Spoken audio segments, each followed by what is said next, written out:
For decades, Iran's ruling elite have survived by mastering a delicate balance of fear, ideology, and force. They crushed dissent at home, projected power abroad, and relied on the belief that the world would ultimately choose stability over confrontation. But today, that balance is collapsing. A series of decisions made by Iran's leadership, calculated, arrogant, and dangerously short-sighted, have pushed the regime toward a point of no return. What once looked like strategic defiance now resembles political suicide. At the heart of Iran's crisis lies a leadership disconnected from its own people. While ordinary Iranians struggle with rising inflation, unemployment, and international isolation, the ruling class continues to prioritize ideological expansion and regional dominance. The regime's insistence on defying global pressure has not strengthened Iran, it has weakened it. Each new provocation has tightened the noose, eroding the few diplomatic lifelines that once kept the system afloat. Iran's economy is the clearest casualty of this reckless path. Years of sanctions have already hollowed out state finances, but recent escalations have triggered an even deeper collapse. Oil revenues, once the backbone of the regime, are shrinking under tighter enforcement and declining foreign buyers. The national currency continues to lose value, wiping out savings and pushing millions closer to poverty. Instead of addressing these realities, Iran's leaders have doubled down on denial, blaming foreign enemies, while refusing to acknowledge their own failures. This economic decay is not just a financial problem, it is a political time bomb. History shows that authoritarian regimes can survive external pressure, but they rarely survive prolonged internal collapse. When people lose faith in the system's ability to provide basic stability, fear alone is no longer enough to maintain control. In Iran, that moment is approaching faster than the leadership seems willing to admit, and the streets have already spoken. Over the past few years, waves of protests have erupted across Iran, cutting across class, age, and even traditional ideological lines. These are no longer isolated demonstrations. They are symptoms of a society losing patience. Each crackdown may temporarily silence dissent, but it also deepens resentment. Every arrest, every execution, every act of brutality sends the same message to the public. The regime has no answers left except violence. Internationally, Iran's leadership has also miscalculated. By escalating tensions across the Middle East, Tehran has succeeded in doing what once seemed impossible, uniting rivals against it. Regional powers that previously avoided open confrontation are now coordinating more closely, sharing intelligence and defense strategies. Even countries that once tried to mediate with Iran are beginning to distance themselves, unwilling to be dragged down by Tehran's confrontational agenda. Perhaps the most dangerous gamble has been Iran's increasing isolation from major global powers. The regime believed it could play East against West, relying on selective alliances to offset Western pressure. But alliances based on convenience are fragile. As Iran becomes more unpredictable, even its so-called partners grow cautious. No major power wants to be tied to a regime spiraling toward instability, especially one that risks igniting wider conflict. Inside the corridors of power in Tehran, cracks are beginning to show. Elite infighting, long hidden from public view, is becoming harder to contain. Different factions blame one another for diplomatic failures, economic collapse, and growing unrest. This internal fragmentation weakens the regime far more than any external threat.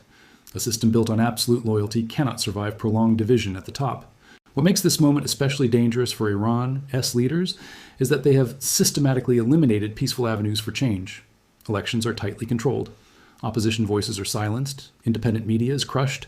By closing every door to reform, the regime has left only two paths forward: continued repression or sudden collapse. History suggests that systems choosing endless repression eventually trigger the very explosion they fear.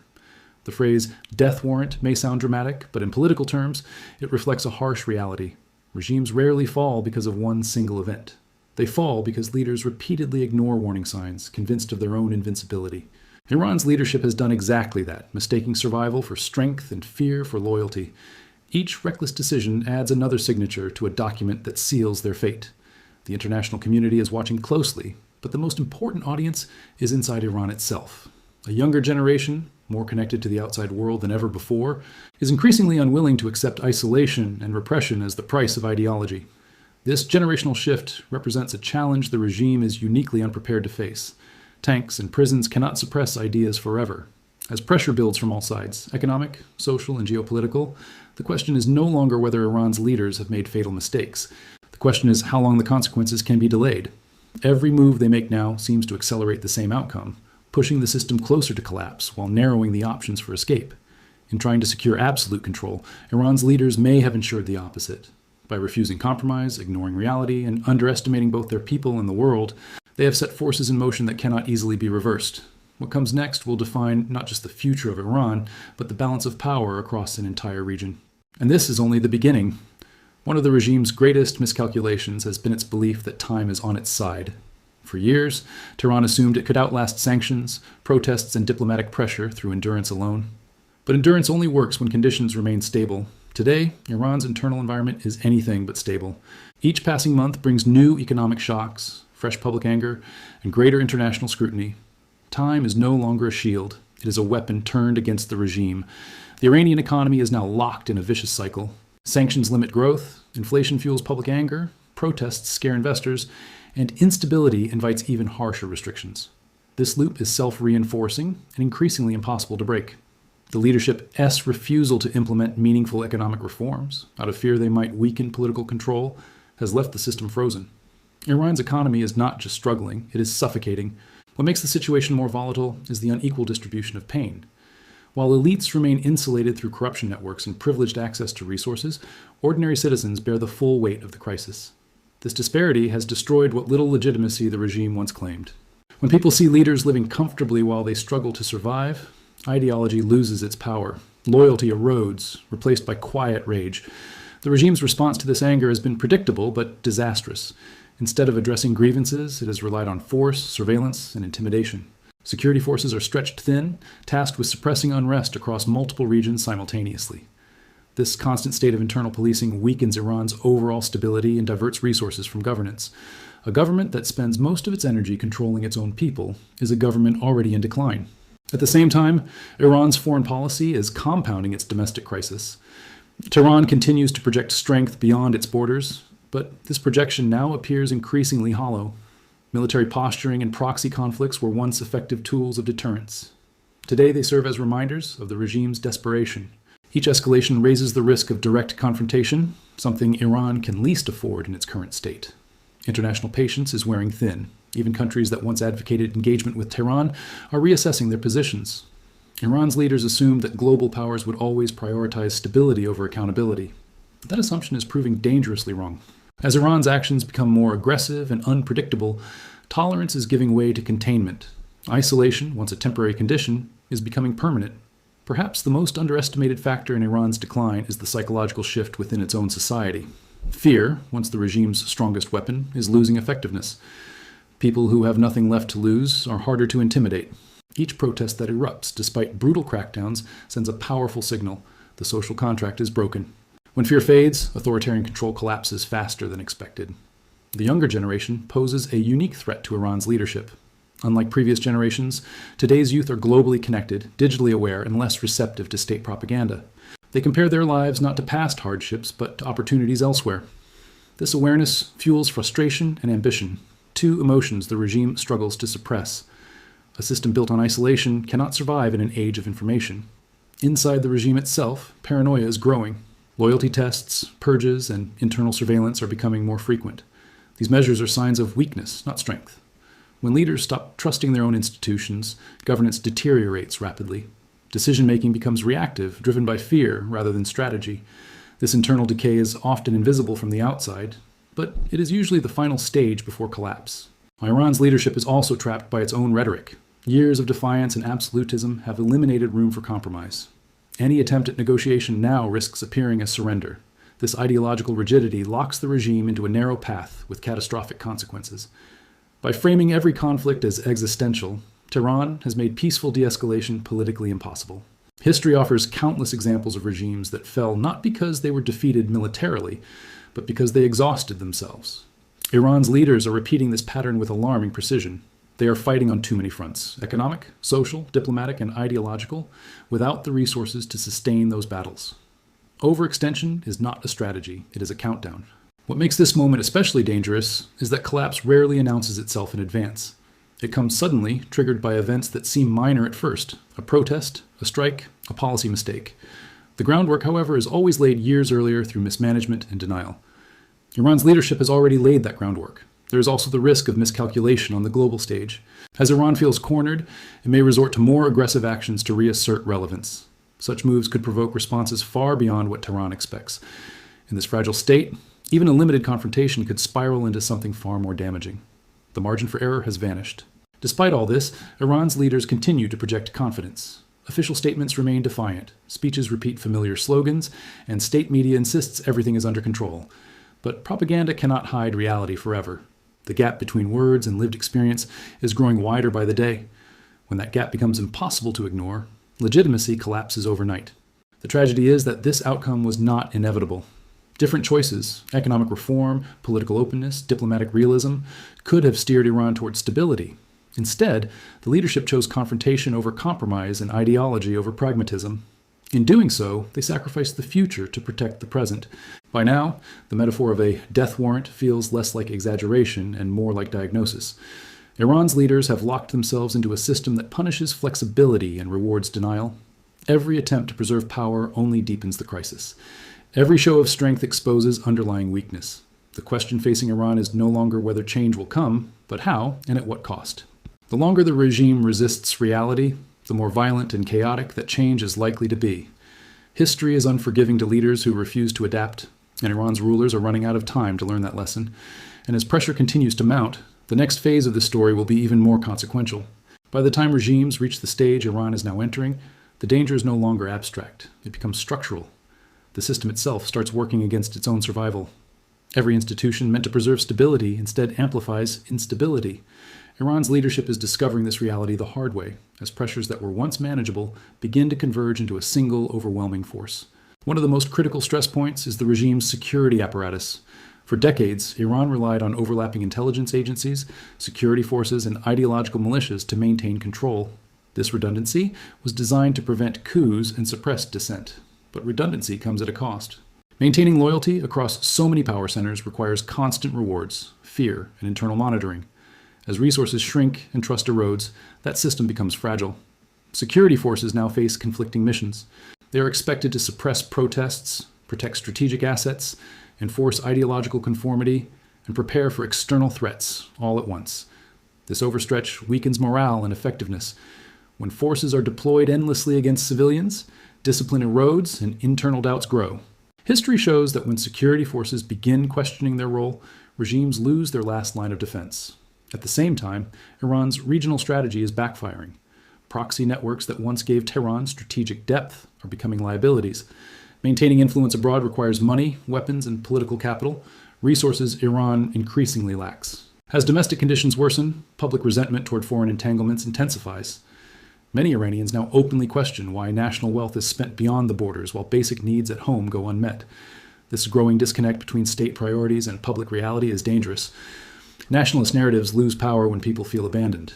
The regime's attempt to frame regional involvement as defense of national security rings hollow to families struggling to afford food and medicine. When ideology clashes with survival, survival wins.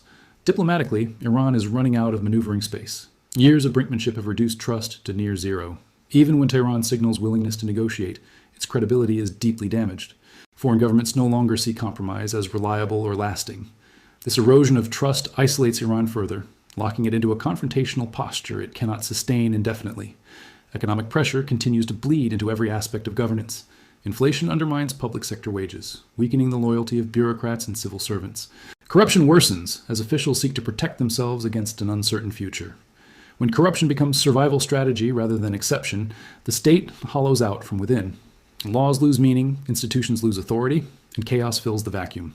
The regime's information control is also breaking down. Despite censorship and shutdowns, information leaks through digital networks, satellite media, and personal connections. Each attempt to silence the flow only increases public suspicion. When official narratives collapse, people turn to alternative explanations, often far more damaging to the regime than the truth itself.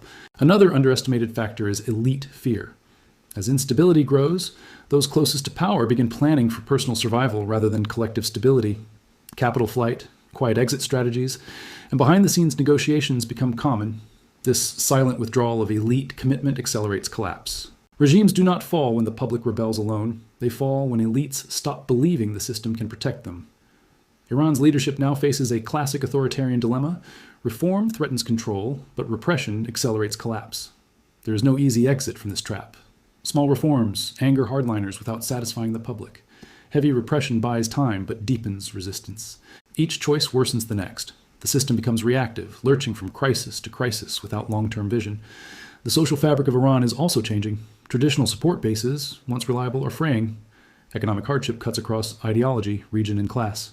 When suffering becomes universal, division no longer protects the regime. Unity forms not around ideology, but around shared frustration. This is the most dangerous kind of unity for authoritarian rule.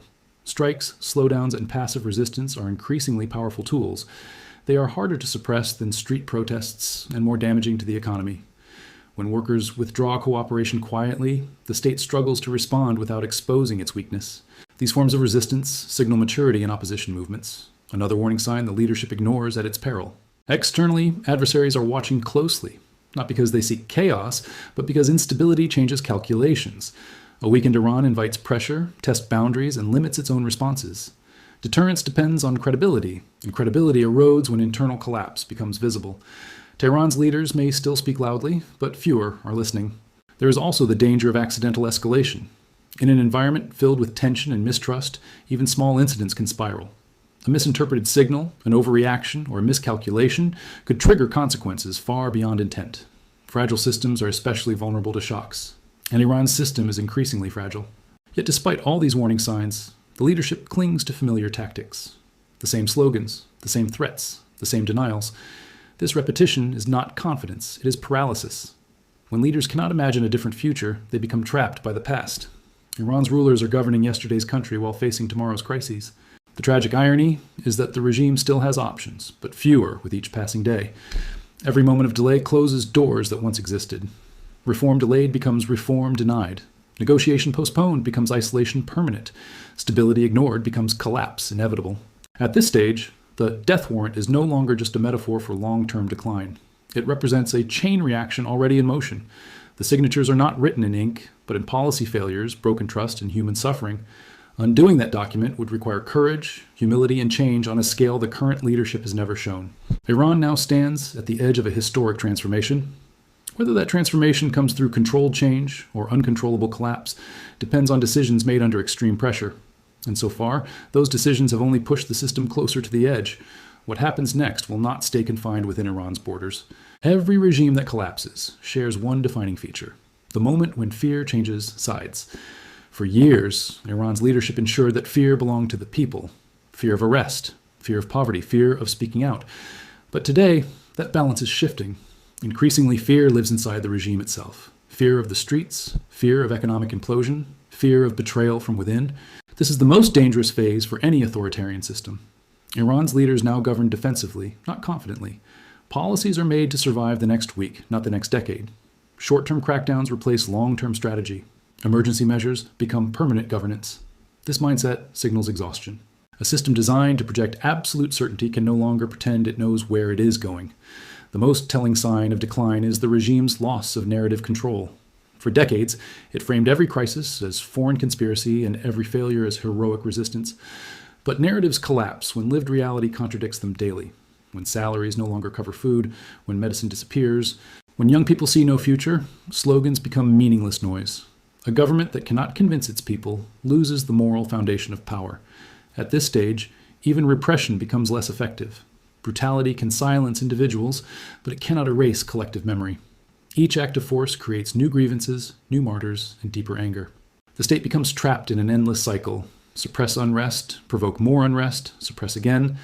This cycle drains legitimacy faster than any foreign sanction ever could. Meanwhile, the international environment is becoming less forgiving. Iran's leaders once relied on global divisions to survive, playing one power against another. That strategy is failing. The world increasingly views Iran not as a misunderstood actor, but as a destabilizing risk. This shift does not require unanimous agreement. It only requires enough alignment to limit Iran's options. And those options are now vanishing. Economic isolation is no longer just pressure. It is transformation. Black markets replace formal systems. Patronage replaces competence. Survival replaces ambition. Once an economy reaches this stage, recovery becomes exponentially harder. Even if sanctions were lifted tomorrow, rebuilding trust, infrastructure, and investment would take years. Iran's leadership has burned bridges it cannot easily rebuild. Inside the ruling elite, calculation replaces conviction. Officials begin asking quiet questions. How long can this last? What happens if it falls? Where do I stand when it does? These questions fracture loyalty. When survival becomes personal, collective discipline collapses. History shows that regimes rarely fall from the bottom alone. They collapse when insiders decide the system is no longer worth defending. There is also a generational clock ticking. Iran's population is young, impatient, and increasingly detached from the revolutionary narrative that once defined the state. This generation does not remember the origins of the regime. It only experiences its consequences. You cannot rule forever on memories that no longer resonate. When generational legitimacy disappears, authority becomes purely mechanical, and mechanical power eventually breaks. At this point, even dramatic gestures may fail to reverse momentum. Concessions appear too late. Reforms feel insincere. Negotiations are viewed with suspicion. The regime has delayed change until trust itself has evaporated, and without trust, even rational steps are interpreted as weakness or deception. The real danger now is not just collapse, but how collapse unfolds. Sudden breakdowns create power vacuums, internal conflict, and regional shockwaves. Iran's geographic position, population size, and strategic importance mean its instability would not remain contained. This reality is what makes the current trajectory so alarming, not just for Iran, but for the entire region. Yet even now, the tragedy is that this outcome was avoidable. No foreign power forced Iran's leaders to choose isolation over integration, repression over reform, ideology over reality. These were decisions made deliberately, repeatedly, and confidently, and every decision narrowed the path forward until almost none remained. What happens next will define Iran's history for generations. Whether the regime collapses suddenly or decays slowly, the direction is now clear. Systems that refuse to change eventually break. Leaders who believe power is permanent eventually discover it is not. Iran's rulers are learning this lesson in real time, and as the world watches, one truth becomes unavoidable. Make sure to like the video, subscribe to the channel, and turn on notifications so you never miss what's coming next. Your support helps us bring the truth to light.